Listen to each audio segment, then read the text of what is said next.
ونتوكل عليه ونعوذ بالله من شرور أنفسنا ومن سيئات أعمالنا من يهده الله فلا مضل له ومن يضلله فلا هادي له ونشهد أن لا إله إلا الله وحده لا شريك له ونشهد أن سيدنا وسندنا ومولانا محمدا عبده ورسوله أرسله الله بالحق بشيرا ونذيرا وداعيا إلى الله بإذنه وسراجا منيرا أما بعد فقد قال الله تبارك وتعالى في القرآن العظيم وفي فرقان الحميد فأعوذ بالله من الشيطان الرجيم بسم الله الرحمن الرحيم اليوم أكملت لكم دينكم وأتممت عليكم نعمتي ورضيت لكم الإسلام دينا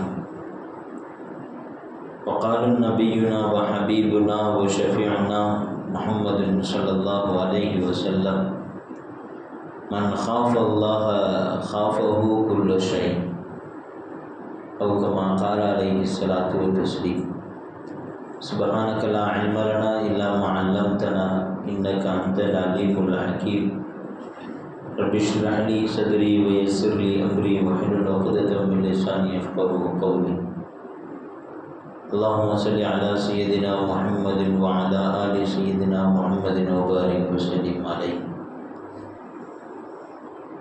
அல்ஹம்துலில்லாஹ். அல்லாஹ்வினுடைய மிகப்பெரும் கிருபையினால் உன்னதமான ஒரு ஜும்ஆவுடைய தினத்திலே அல்லாஹ் தாலா நம் அனைவரையும் மேலான ஒரு வணக்கத்திற்காக ஒன்று திரட்டியிருக்கிறார்.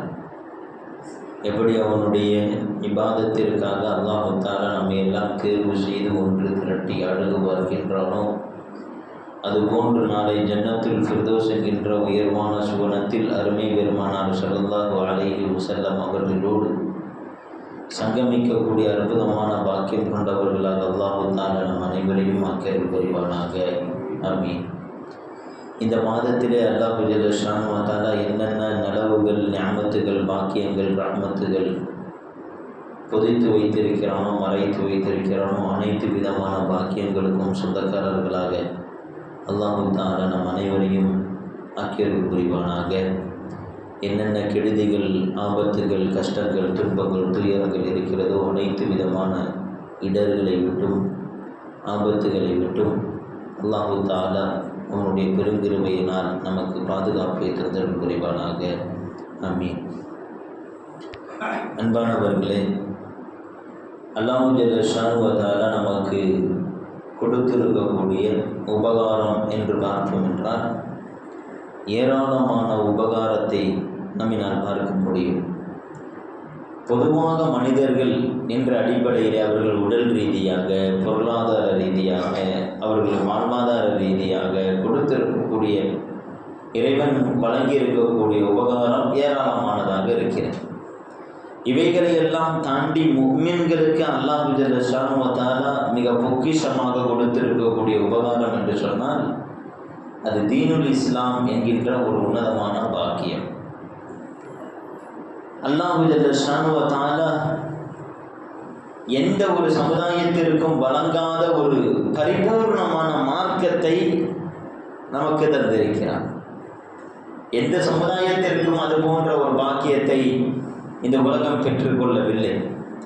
இறைவனால் வழிகாட்டக்கூடிய, இறைவனால் ஆறுதல் சொல்லக்கூடிய, இறைவனால் நம்மை கொண்டு செல்லக்கூடிய, பக்குவப்படுத்தக்கூடிய ஒரு அற்புதமான தீனுல் இஸ்லாம். எனவே இந்த தீனுல் இஸ்லாத்தை பூரணமாக கொடுத்து விட்டேன் என்பதாக அல்லாஹ் தஆலா அறிவிப்பு செய்யக்கூடிய அந்த வசனத்தை உயர்ந்த பாக்கியம் மிகுந்த அரஃபாவுடைய நாளில் ஹஜ்ஜு பெருநாளை முன்னிட்டு அல்லாஹ் ஜல்ல ஷானஹு வ தஆலா ஒரு பரிசு பொருட்களை கொடுப்பதை போன்று இந்த வசனத்தை கொடுக்கிறார். அல்யௌம அக்மல்து லக்கும் தீனக்கும் வ அத்மம்து அலைக்கும் நிஅமதி வ ரதீது லக்குமுல் இஸ்லாம் தீனா. இன்றைய தினத்திலே நாம் இந்த மார்க்கத்தை சம்பூர்ணமாக ஆக்கி, என்னுடைய நிஅமத்துகளை எல்லாம் பூரணமாக ஆக்கிய நிலையில் உங்களுக்கு இந்த தீனுல் இஸ்லாத்தை கொடுத்திருக்கிறேன், நான் அதை பொருந்திய நிலையிலே கொடுத்திருக்கிறேன் என்று ரப்புல் ஆலமீன் மிகுந்த சந்தோஷத்தோடு, மிகுந்த மகிழ்ச்சியோடு, திருப்தியோடு நான் இந்த மார்க்கத்தை உங்களிடத்தில் சமர்ப்பிக்கிறேன் என்று அல்லாஹ் ஷானுவத்தான சொல்லக்கூடிய ஒரு அற்புதமான ஒரு ஞானத்தை நாம் பார்க்கிறோம். இந்த உலகத்தில் எவ்வளவு ஞானத்துகள் வேண்டுமானாலும் கொடுக்கப்படலாம், பொருளாதாரம் கொடுக்கப்படலாம், எவ்வளவோ பொருளாதாரம் கொடுக்கப்பட்டார், அவருக்கு ஆட்சி கொடுக்கப்பட்டது, அதிகாரம் கொடுக்கப்பட்டது, எல்லாமே கொடுக்கப்பட்டுச்சு. ஆனால் ஒரே ஒரு ஞானத்து மாத்திரம் கொடுக்கப்படவில்லை, அவருக்கு ஈமான் என்கின்ற வாக்கியத்தை அல்லாஹ் ஷானுவத்தில் கொடுக்கவில்லை என்று சொன்னால் இவரை விட கை சேதத்திற்குரியவர் யாருமே கிடையாது. உலகத்திலே எந்த ஞானத்தும் கொடுக்கப்படவில்லை, உடல் ரீதியாக, பொருளாதார ரீதியாக, சூழல் ரீதியாக எந்த ஞானத்துமே கொடுக்கப்படவில்லை. ஆனால் அவருக்கு அல்லாஹ் ஈமான் என்கின்ற ஞானத்தை கொடுத்திருந்தான். இவரை விட பாக்கியமானவர் வேறு யாரும் கிடையாது என்று நாம சொல்லலாம். அந்த அளவிற்குண்டான ஞானத்து. ஏனென்றால் இந்த உலகத்தினுடைய அருட்கொடைகள் அனைத்தும் ஒரு சில காலங்கள் வரையிலும் நம்மோடு ஒட்டி கொண்டிருந்தாலும் சில காலங்கள் கடந்ததற்கு பின்பு நாம் கண்ணை மூடுகின்றதற்கு பிறகு, கண்ணம் மூடியதற்கு பிறகு அந்த அருட்கொடைகள் எல்லாம் அப்படியே நின்றுவிடும். பங்களாவா நின்றுவிடும், காரா நின்றுவிடும், வாகனமா நின்றுவிடும், விமானமா நின்றுவிடும், சொத்து சொகுங்களா எல்லாமே நின்றுவிடும். இவர் ஒரு வெள்ளை துணியை மாத்திரம் சுருட்டப்பட்ட நிலையிலே அவர் கபருக்குள்ளேயே அடைகிறார். அப்போ இந்த உலகத்தினுடைய ஞானத்தில் என்ன ஆயிடுச்சு? அது என்ன? அப்போ ஈமான் என்கின்ற பாக்கியம் இருக்கிறதே, அதுதான் ஒருவருக்கு உண்டான மிகப்பெரிய ஒரு பொக்கிஷம். ரசூலுல்லாஹி ஸல்லல்லாஹு அலைஹி வஸல்லம் அவர்கள் சொல்லக்கூடிய ஒரு ஹதீஸ் முஸ்லிமிலே பதிவாகி இருக்கிறது. யுஅத்தா பி அன்அமி அஹ்லி துன்யா மின் அஹ்லின் நார் யௌமல் கியாமா. கியாமத்துடைய தினத்திலே அல்லாஹ் ஜல்ல ஷானுஹு வ தஆலா இந்த உலகத்திலேயே அதிகமான நிஅமத்துகளை, இந்த உலகத்தில் அதிகமான இறைவனுடைய அருட்கொடைகளை சம்பாதித்த ஒரு நபரை அல்லாஹ் தஆலா கொண்டு வருவான். எப்படிப்பட்ட நபர்? உடல் ஆரோக்கியம், பொருளாதாரம், குடும்ப சூழல், அவர் வாழக்கூடிய வசதியான ஒரு சூழல், அப்படின்ற எல்லா நிஅமத்துமே கொடுக்கப்பட்டார். ஒரே ஒரு நிஅமத்து மட்டும் கொடுக்கப்படலை, ஈமான் என்கின்ற நிஅமத்து மட்டும் அவருக்கு கொடுக்கப்படலை. இந்த நபரை அல்லாஹ் தஆலா கொண்டு வருவான்.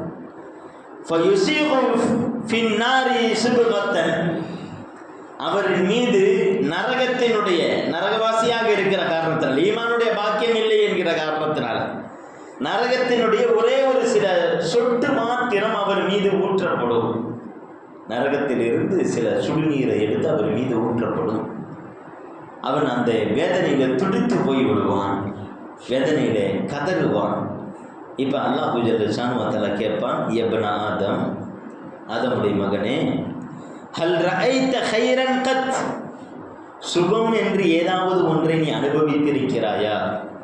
ஹல் மர்ர பிக நஈமுன் கத், ஏதாவது ஒரு பாக்கியம் என்பதை நீ உணர்ந்திருக்கிறாயா? ஏதாச்சும் ஒரு மகிழ்ச்சி என்பதை நீ உணர்ந்திருக்கிறாயா என்று அல்லாஹ் ஜல்ல ஷானுஹு வ தஆலா கேட்பான். யார்கிட்ட?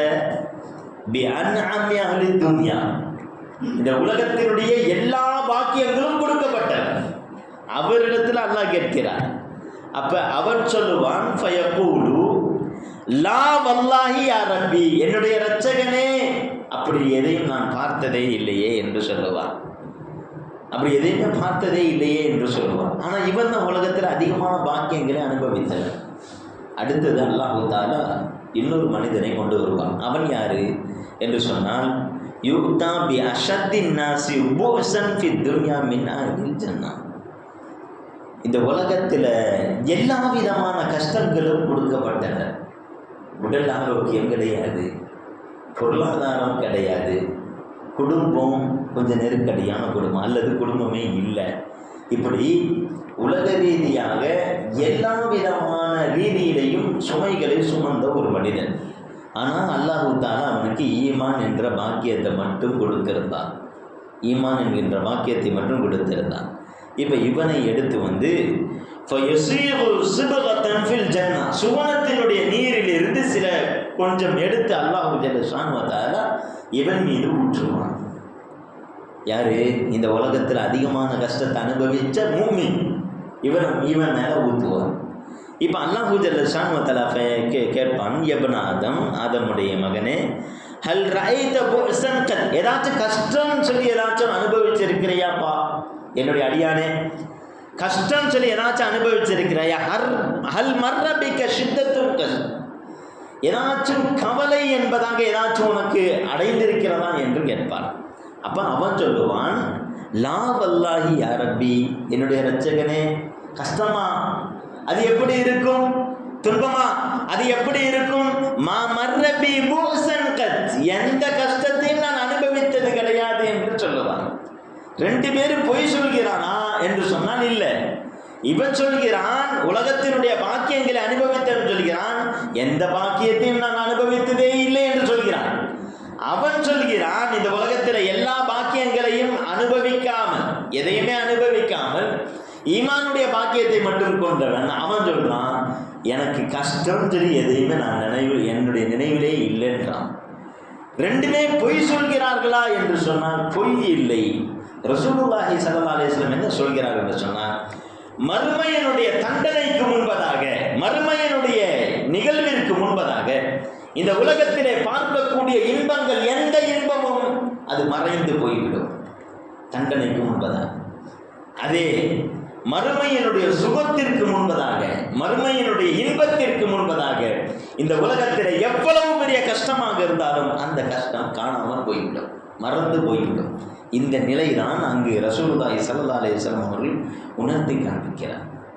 எனவே அன்பு பெருமக்களே, இந்த நிஅமத், ஈமான் என்கின்ற நிஅமத், ஷரீஅத் என்கின்ற நிஅமத், இஸ்லாம் என்கின்ற நிஅமத், இது மிகப்பெரிய ஒரு பாக்கியமானது.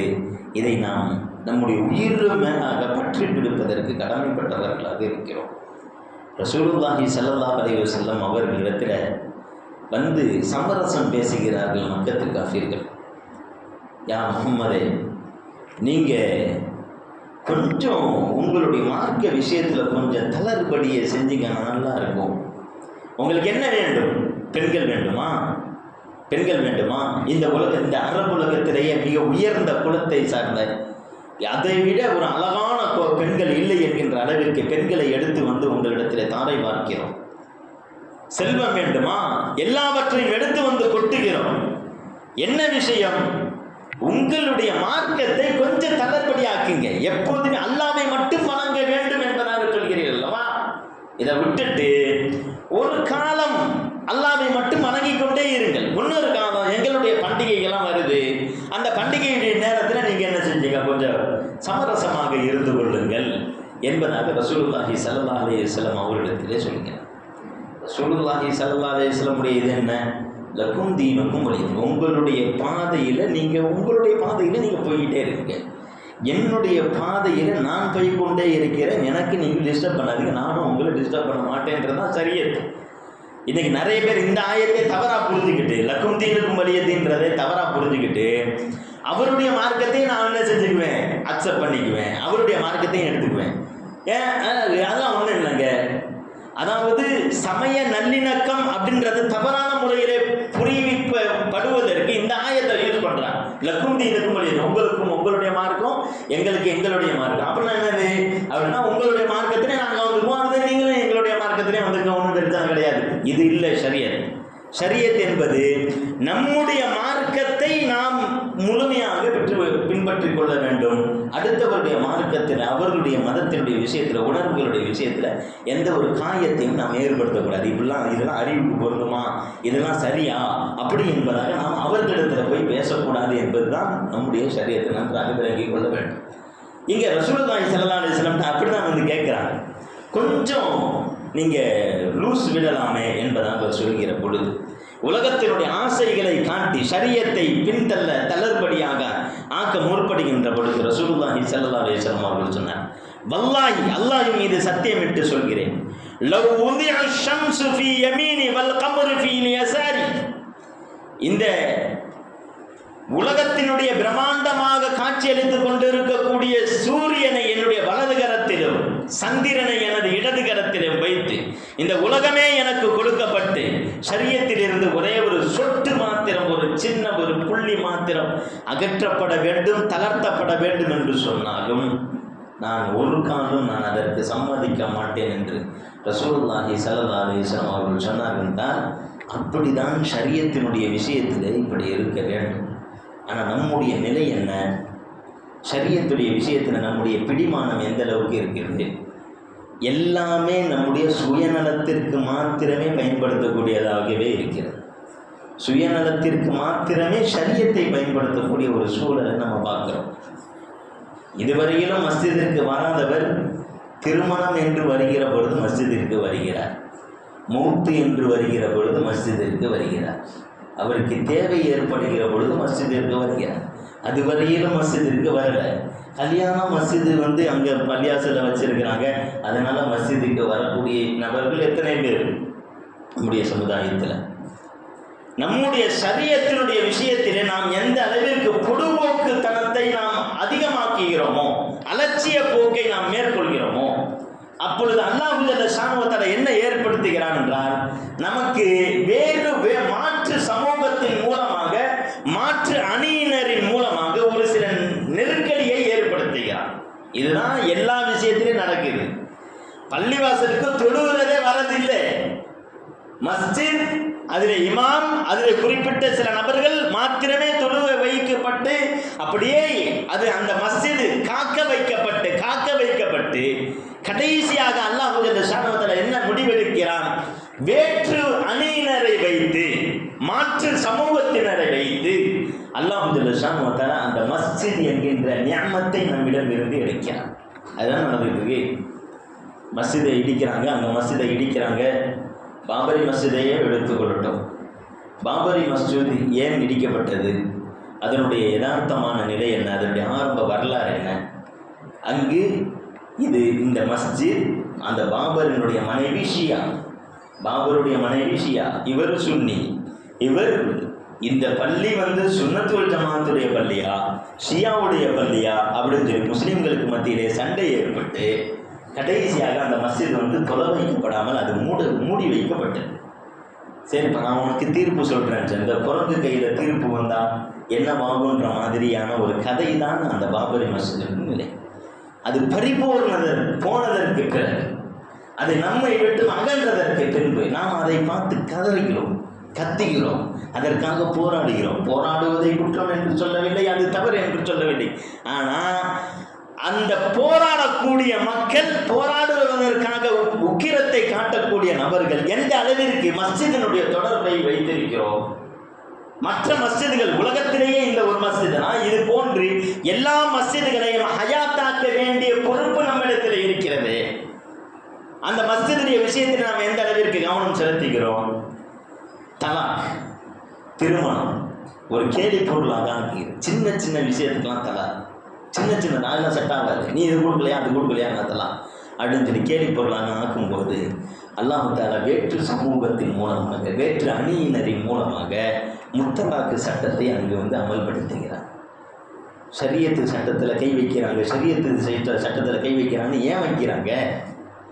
நாம் அது விஷயத்தில் சரியான முறையில் இருந்தோமா? நாம் அது விஷயத்தில் பிடிமானமாக இருந்தோமா? வாரிசு உரிமை சிவில் சட்டத்தை கொண்டுட்டு வர போறாங்க, சிவில் சட்டத்தை கொண்டுட்டு வராங்க. சிவில் சட்டத்தினுடைய விஷயத்தில் நாம் எந்த அளவிற்கு ஸ்ட்ராங்காக இருக்கிறோம், எந்த அளவிற்கு தெளிவாக இருக்கிறோம், எந்த அளவிற்கு நடைமுறையிலே நாம் அதை பயன்படுத்துகிறோம்? அத்தா இறந்து போயிட்டாங்க, நம்முடைய குடும்பத்தில் எத்தனை பேருடைய அத்தா இறந்து போயிட்டாங்க, எத்தனை பேருடைய அத்தாவினுடைய சொத்துக்கள் ஷரியத்து முறைப்படி பங்கு வைக்கப்பட்டது, எத்தனை குடும்பத்தில் அது நடைமுறைப்படுத்தப்பட்டது. தனக்கு சாதகம் எப்படி ஹஜ்ரத்தில் கேட்கிறார், ஹஜ்ரத் இது மாதிரி இருக்கிறாங்க, இது மாதிரிலாம் இருக்கிறாங்க, சொத்து இப்போ வருமா வராதா என்று கேட்கிறார். சொத்து வரும் என்று சொன்னால் அந்த ஷரியத்துடைய சட்டத்திலே அது ஸ்ட்ராங்காக நிற்கிறார். ஷரியத் சட்டம் தான் இது, இப்படி இதை ஃபாலோ பண்ணணும் கண்டிப்பாக. ஏன்னா இதில் அது அல்லாஹ் சொன்னது அப்படின்னு சொல்கிறார். இவர் அல்லாஹ் சொன்னதற்காக இல்லை, அவருக்கு அதிலே இருந்து முக்கியமான பங்கு வருகின்றது என்பதற்காக அவர் போராடுகிறார். இதே ஹஜ்ரத்து சொல்லிட்டாங்க, இல்லைங்க இதில் சரி இதில் உங்களுக்கு எல்லாம் பங்கு வராதுங்க என்பதாக சொன்னேன். அது எப்படி வராமல் போகும்? நான் கேஸ் போடுறேன், கவர்மெண்ட்டுக்கு கொண்டுட்டு போகிறேன், என்ன ஏது நான் பேசுகிறேன். இதுதானே நடக்குது, குடும்பத்தில் இதுதான் நடக்குது. தனக்குன்னு ஒரு தொகை வருகிற பொழுது, ஷரியத்தினுடைய பார்வையில் ஒரு தொகை வருகிற பொழுது அதை ஏற்றுக்கொள்ளக்கூடிய மக்கள், தனக்குன்னு வராத பொழுது அதை மறுத்துவிட்டு செல்லக்கூடிய ஒரு கேலி கூத்தாக ஆக்கிக் கொள்ளக்கூடிய. இப்போ அல்லாஹ் ஜல்ல ஷானஹு தஆலா அந்த நிலையில்தான் இப்பொழுது நம் வக்ஃபினுடைய சொத்துலையும் நிற்கிறோம். வக்ஃபு என்றால் என்ன? அல்லாஹிற்காக, மார்க்கத்திற்காக ஒரு இடத்தை, ஒரு விஷயத்தை அல்லாஹ்விற்காக அப்படியே விட்டு தானம் செய்துவிடுவார். கியாமத்து வரையிலும் அது நிலைக்க வேண்டும், அதிலிருந்து நன்மைகள் வர வேண்டும், மார்க்கம் இதன் மூலமாக வளர வேண்டும் என்பதற்காக விட்டு செல்லக்கூடிய விஷயம். ரசூலுல்லாஹி ஸல்லல்லாஹு அலைஹி வஸல்லம் காலத்தில் வசனம் வருகிறது, லன் தனாலுல் பிர்ர ஹத்தா துன்ஃபிகு மிம்மா துஹிப்பூன். நீங்கள் விரும்பக்கூடியதை அல்லாஹ்விற்காக நீங்கள் தானமாக செய்யாத வரையிலும் என்ன செய்ய முடியாது, உங்கள் அல்லாஹ்விடத்தில் பாக்கியத்தை பெற்றுக்கொள்ள முடியாது, நன்மைகளை பெற்றுக்கொள்ள முடியாது என்பதாக சொல்கிறார். இப்போ அபூ தஹ்தா ரலியல்லாஹு அன்ஹு வராங்க, யா ரசூலுல்லாஹ், இந்த உலகத்தில் நாம் தர்மம் செய்தால் அல்லாஹ்விற்காக, அல்லாஹ்வினுடைய மார்க்கத்திற்காக தர்மம் செஞ்சால் அல்லாஹ் தஆலா திருப்தி கொள்வானா, அல்லாஹ் தஆலா கியாமத் வரையிலும் நன்மையை தருவானா, அல்லாஹ் தஆலா சுவனத்தில் இடம் தருவானா என்று கேட்கிறார். ஆமாம் என்று சொல்கிற பொழுது, எனக்கு மிகவும் பிடித்தமான ஒரு தோட்டம் ஒன்று, பேரித்த தோட்டம் என்று இருக்கிறது, 600க்கும் மேற்பட்ட மரங்கள் இருந்து கொண்டிருக்கிறது. அந்த தோட்டத்தை, மிக பிரம்மாண்டமான தோட்டம், அந்த தோட்டத்தை நான் இப்பொழுது அல்லாஹ்விற்காக வக்ஃப் செய்து விட்டேன் என்பதாக அபூ தஹ்தா ரலியல்லாஹு அன்ஹு அவர்கள் சொல்கிறார். சொல்லிவிட்டு அபூ தஹ்தா ரலியல்லாஹு அன்ஹு அவர்கள் வீட்டிற்கு செல்கிறார். எங்கே? தோட்டத்திற்கு செல்கிறார்கள். தோட்டத்திலே அவருடைய மனைவியும் அவருடைய மக்களும் விளையாண்டு கொண்டிருக்கிறார்கள். அந்த தண்ணீரிலே விளையாண்டு கொண்டிருக்கிறார்கள். பழங்களுக்கு நடுவிலே, நிழலுக்கு மத்தியிலே அவைகள் விளையாண்டு கொண்டிருக்கிறார்கள். அற்புதமான காட்சி. அபூ தஹ்தா அந்த தோட்டத்தினுடைய வாசலிலே ஒரு அடி எடுத்து வைக்கவில்லை. வாசலுக்கு வெளியிலே நின்று கொண்டு யா உம்மு தஹ்தாவே, இந்த தோட்டத்தை நான் அல்லாஹ்விற்காக வக்ஃப் செய்து விட்டேன், அல்லாஹ்விற்காக கொடுத்து விட்டேன். இனி அந்த தோட்டம் நமக்குரித்தானது அல்ல, அது பொதுமக்களுக்கு உரித்தானது. எனவே நீங்கள் வெளியிலே வந்து விடுங்கள், என்னால் உள்ளே வர முடியாது என்பதாக சொல்கிறார். எவ்வளவு பெரிய பேணுதல், எவ்வளவு பெரிய இது! தென்னால் உள்ளக்க வர முடியாது, நீங்கள் வெளியிலே வாருங்கள் என்பதாக சொல்லி அந்த உம்மு தஹ்தா ரலியல்லாஹு அன்ஹா அவர்கள் அங்கே வெளியிலே வருகின்ற பொழுது அந்த தாயார் சொல்கிறாங்க, அல்லாஹு ஜல்ல ஷானு வ தஆலா உங்களுடைய வியாபாரத்திலே பரக்கத்து செய்வானாக. அற்புதமான வியாபாரத்தை அல்லவா அல்லாஹ்விடத்திலே நீங்கள் செய்துவிட்டு வந்திருக்கிறீர்கள். இந்த உலகத்திலே லாபத்தை வைத்து விட்டால் அந்த லாபம் ஒரு காலம் வரையிலும் நம்மோடு இருக்கும். அல்லாஹ்விற்காக நீங்கள் செய்த அந்த வியாபாரம் கியாமத்து நாள் வரையிலும் இருக்குமே, மறுமையிலே இது சாட்சியாக இருக்குமே என்பதாக சொல்லிக் கொண்டு வந்தார்கள் என்று சொன்னால், இப்படிதான் நம்முடைய முன்னவர்கள் உலகத்தினுடைய பற்றற்ற நிலையை அவர்கள் அல்லாஹ்விற்காக வெளிப்படுத்தக்கூடியவர்களாக இருந்தார். அப்படி வெளிப்படுத்தியதனுடைய விளைவுகள் தான் நாம் இன்னைக்கு உட்கார்ந்துட்டு இருக்கக்கூடிய ஜும்மா பள்ளி, மற்ற எல்லா ஸ்தாபனங்களும், மதரசாக்களாக இருக்கட்டும், தர்காக்களாக இருக்கட்டும், இது எல்லாமே என்னது? முன்னாடி உள்ள சமூகம் ஏதாவது மார்க்கத்தினுடைய சேவைகள் நடைபெற வேண்டும். இன்னைக்கு ஏதாச்சும் ஒரு பேனாவை வக்ஃப் செய்கிறோமா? குரானை வக்ஃப் செய்கிறதோட முடிஞ்சிருச்சு. குரான் அங்கே ஓதுறாங்களோ ஓதலையோ, அந்த பள்ளிவாசலில் நிறைய குரானை அடுக்கி வைக்கப்பட்டிருக்கு. பெரிய சொத்துதாராக இருப்பார், பொருளாதாரம் வசதி கொண்டவராக இருப்பார். சின்ன ஒரு இடத்த கொடுக்கிறது, ஒரு ஸ்கொயர் ஃபீட்டு கொடுக்கறது கூட மனம் இல்லாத ஒரு சூழல்ல நம்முடைய முன்னவர்கள் எவ்வளவு சொத்துக்களை விட்டு சென்றிருக்கிறார்கள் அப்படின்னு சொன்னால், இன்றைய இந்தியாவினுடைய சொத்து கணக்கெடுப்பின்படி நம்ம பார்த்தோம் அப்படின்னு சொன்னால், இராணுவத்துறை, ரயில்வே துறை, இந்த 2 துறைக்கும் ஒரு பெரிய சொத்து இருக்கு. அந்த நிலப்பரப்புக்கு அடுத்ததாக 3வது நிலையில நம்முடைய இஸ்லாமிய மக்கள், நம்முடைய முன்னவர்கள் நம்மை நம்பி நம்மிடத்திலே கொடுத்து வைக்கப்பட்ட அந்த வக்ஃபுடைய சொத்துக்கள் இருந்து கொண்டிருக்கு. அந்த வக்ஃபுடைய சொத்துக்களில் இருந்து கிட்டத்தட்ட நாம் ஒரு 13% மட்டும்தான் பயன்படுத்திட்டு இருக்கிறோம். 13% பயன்படுத்துகிறோம். மீதி இருக்கக்கூடிய மற்றவைகள் பயன்பாட்டிலே இல்லாமல் இருக்குது.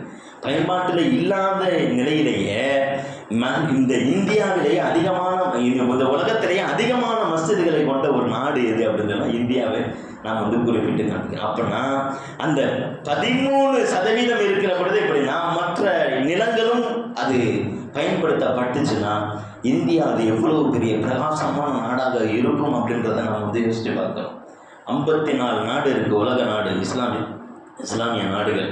அந்த 54 நாடுகள்லையும் இல்லாத இஸ்லாமிய நாடுகள், அதில் இல்லாத வக்ஃபு சொத்துக்கள் இந்தியாவிலே அதிகமாக இருக்கு. அதனால தான் இன்னைக்கு இந்தியாவுடைய விஷயத்தில், வக்ஃபுடைய விஷயத்தில் இஸ்லாமிய இந்திய கவர்மெண்ட் வந்து அதை வந்து கண்காணிக்க ஆரம்பிக்கும். ஏன் கண்காணிக்க ஆரம்பிக்குது? நன்றாக இதே தான் முன்னாடியே சொன்னேன். நாம் ஷரியத்துடைய விஷயத்தில் அலட்சிய போக்காவோடு இருக்கிற பொழுது அல்லாஹ்வுடைய ஷானத்தால வேற்று சமூகத்தின் மூலமாக, வேற்று அணியின் மூலமாக ஒரு நெருக்கடியை நமக்கு ஏற்படுத்தும். இந்த வக்ஃபுடைய விஷயத்தில் அதிகமான அலட்சிய போக்கு, பொடுபோக்கான தன்மை என்பது நம்முடைய சமுதாயத்தில், நம்முடைய சமுதாய மக்களினால் தான் அதிகமாக ஏற்பட்டுச்சு. இல்லைன்னு சொல்ல முடியுமா? எத்தனை மஸ்ஜிதினுடைய நிர்வாகி என்ற பெயரில் மஸ்ஜிதினுடைய பொது சொத்துக்கள் எப்படி தன்னுடைய மாயாக ஆக்கப்பட்டுச்சு தெரியுமா? எத்தனை மஸ்ஜிதுகள் இல்லைன்னு சொல்ல முடியாது. எத்தனை மஸ்ஜிதுகளை காட்ட முடியும்? தமிழகத்தில் மட்டுமே எத்தனை மஸ்ஜிதுகளை காட்ட முடியும்? சென்னையில் மட்டுமே எத்தனை மஸ்ஜிதுகள்? தன்னுடைய சுய தேவைக்காக, தன்னுடைய வாகனம் நிர்வாட்டி வைப்பதற்காக, தன்னுடைய குடும்பத்தில் இருக்கக்கூடியவர்கள் அனுபவிக்க வேண்டும் என்பதற்காக வக்ஃபுடைய சொத்துக்கள் பயன்படுத்தப்படுகிறது, பட்டுக்கொண்டு இருக்கிறது. வக்ஃபுடைய சொத்துக்கள், வக்ஃபுடைய சொத்தை அதை பில்டிங் கட்டி விட்டு ஏதாச்சும் அதிலிருந்து ஏதாச்சும் லாபம் வரும், கடையை கட்டி விட்டு அதிலிருந்து ஏதாச்சும் பள்ளிவாசலுக்கு வருமானம் வரும் என்பதாக சொல்லி நம்முடைய இஸ்லாமிய மக்களிடத்தில் கொடுத்தால் அதிலே செய்யக்கூடிய குளறுபடிகள், வாடகை கொடுக்கிறது கிடையாது, அட்வான்ஸ் கொடுக்கிறது கிடையாது, அதில் தரை வாடகை, அதில் மேல் வாடகை, இப்படி என்னென்ன அலட்சிய போக்குகள், என்னென்ன திருட்டுத்தனங்கள் செய்ய வேண்டுமோ அத்தனை விஷயங்களும் வக்ஃபுடைய சொத்துக்களை நம்முடைய இஸ்லாமிய மக்கள் தான் செய்து கொண்டிருந்தார்கள். இது வக்ஃபுடைய சொத்தாச்சே, இது பொது சொத்தாச்சே.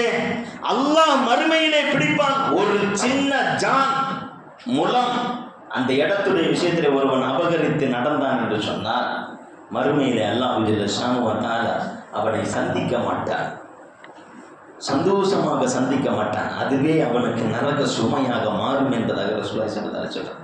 வக்ஃபுடைய சொத்து சாதாரணமான மனிதருடைய விஷயத்திலேயே எப்படின்னு சொன்னால் நம்முடைய விஷயத்தில் எந்த அளவிற்கு, பொது சொத்துடைய விஷயத்தில் எந்த அளவுக்கு இருக்கணும்.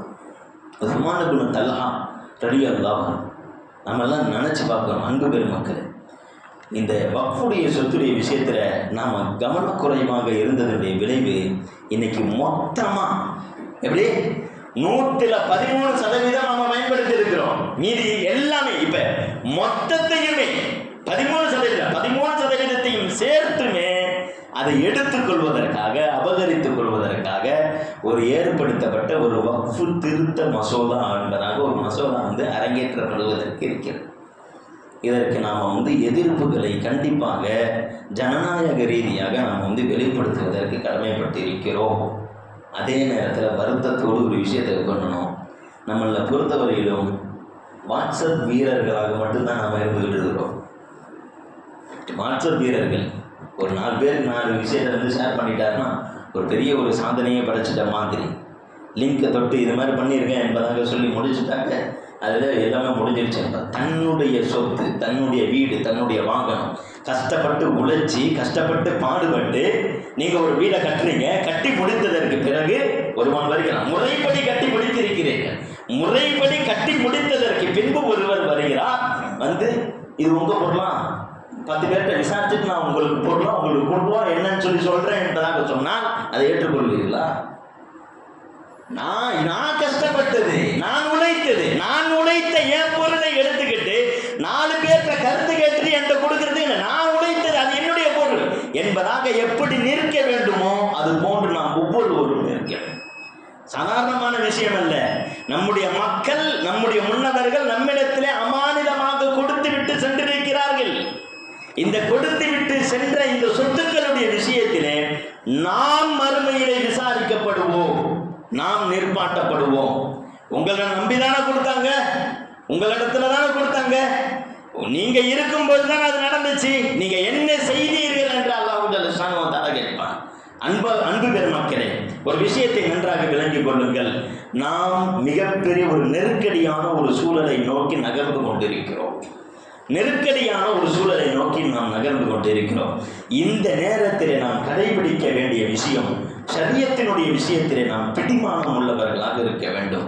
அல்லாஹ் ஜல்ல ஷானஹு வ தஆலா வாக்குறுதி தருகிறான், வலா தஹினு வலா தஹ்சனு, நீங்கள் பதட்டம் அடைய வேண்டாம், நீங்கள் கவலை அடைய வேண்டாம், வஅன்துமுல் அலௌ, நீங்கள் தான் வெற்றியிலே மிகைத்தவர்களாக இருப்பீர்கள். எப்ப? என்ன நிபந்தனை? இன் குன்தும் முஃமினீன், நீங்கள் உண்மை முஃமின்களாக இருந்தீர்கள், வேஷம் போடும் முஃமின்களாக இருந்தீர்கள், நடித்து கொண்டு இருந்தீர்கள் என்றால் அப்படிப்பட்ட முஃமின்களுக்கு எப்படி என்ன ஏற்படும்? என்ன சந்தர்ப்பவாதிகளாக இருந்தீர்கள் என்று சொன்னால் உங்களுக்கு பதட்டமான சூழலை ஏற்படுத்துவேன் என்பதை அல்லாஹ் தஆலா சொல்றான். இதுக்கு எதிர்மறையான கருத்து அதுதானே. நீங்க முஃமின்களாக இருந்தால் உங்களுக்கு கவலையும் இருக்காது, பதட்டமும் இருக்காது, நீங்கள் தான் வெற்றி அடைவீர்கள். இதற்கு எதிர்மறையான கருத்து என்ன? நீங்கள் முஃமின்களாக இல்லை என்றால் உங்களுக்கு பதட்டமான சூழல் ஏற்படும், கவலையான சூழல் ஏற்படும், நீங்கள் அந்த வெற்றியிலே நசுக்கப்பட்டு தோற்கடிக்கப்பட்ட சமூகமாக மாறுவீர்கள் என்கின்ற எச்சரிக்கை இருக்கிறது. ரசூலுல்லாஹி ஸல்லல்லாஹு அலைஹி வஸல்லம் சொல்கிறார்கள், மன் காஃபல்லாஹ, யார் அல்லாஹ்விற்கு மட்டுமே பயந்து தன்னுடைய காரியங்களை அமைத்துக் கொள்கிறான், வியாபாரமா, மனைவியா, என்னுடைய சகோதரனா, எல்லா விஷயத்திலையும் தன்னுடைய ரப்பை பயப்படக்கூடியவனாக எவன் இருக்கிறானோ, காஃபலஹு குல்லு ஷை, ரசூலுல்லாஹி ஸல்லல்லாஹு அலைஹி வஸல்லம் சொல்கிறார்கள், அவரை பார்த்து உலகமே பயப்படக்கூடிய சூழலை அல்லாஹ் தஆலா ஏற்படுத்துவார். இதற்கு எதிர்மறையான கருத்து என்ன? இதற்கு எதிர்மறையான கருத்து, யாரு தன்னுடைய வாழ்க்கையில ரப்பை பயப்படாம தன்னுடைய மனவீழ்ச்சி அடிப்படையில் வாழ ஆரம்பிக்கிறானோ அவன் உலகத்தில் உள்ள எல்லாத்தையும் பார்த்து பயப்படக்கூடிய சூழலை அல்லாஹ் ஜல்ல ஷானஹு வ தஆலா அப்பேற்பட்ட சூழலை விட்டும் அல்லாஹ் தஆலா நம் அனைவரையும் பாதுகாத்து புரிவானாக. இந்த ஷரியத்தை நம்முடைய உயிர் வரையிலும், உயிர் மூச்சு இருக்கிற வரையிலும் நிலைநாட்டக்கூடிய, பெற்று பிடிக்கக்கூடிய அற்புதமான வாக்கியம் கொண்டவர்களாக அல்லாஹ் தஆலா நம் அனைவரையும் ஆக்கியருள் புரிவானாக.